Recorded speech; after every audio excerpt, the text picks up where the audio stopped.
set, go.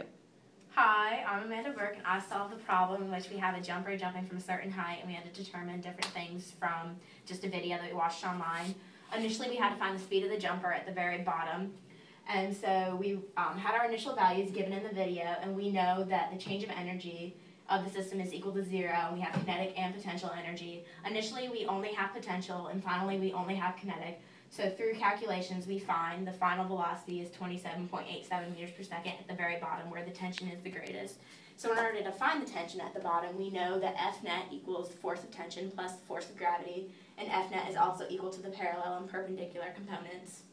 We do not have a parallel component in this case, but we do have a perpendicular component.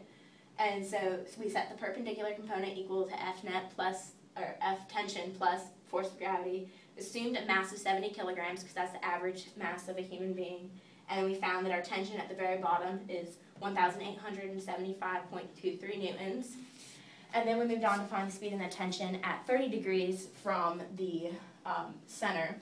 So we had to do some trig for this and find the height of the person above the bottom of the trajectory and add that to the height of the bottom trajectory above the ground, and we end up getting 9.73 meters above the ground, which then helps us solve for our kinetic and potential energy again to find the velocity or the speed at that point. And then from taking the speed, we're able to then go into force of tension, which is again figured the same way as it was in the previous one, which F net is equal to force parallel, or force of tension minus mg. And go from there. And then we find the force of tension at the bottom for the stretch at 30 degrees is the spring constant times stretch. And we knew the spring constant was 29,000 on average because that's something we found online. So we take the tension and we divide it by 29,000 and we're given 0.0521 meters for the stretch at 30 degrees.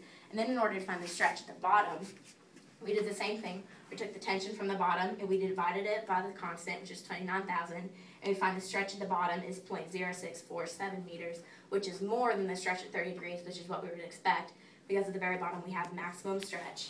In order to model all this on a computer, we set up a VPython program in order to run it, and from that we were able to find our parallel and perpendicular components of the force by having it print out certain values at the very end when it stops at around 30 degrees, which you can see right there. And also, if you, in order to solve this analytically, you can just follow the process where F net is equal to F parallel plus F perpendicular, and then F net is also equal to force of tension plus force of gravity. Set those equal to each other, plug in everything we know, and then from there you can just solve everything.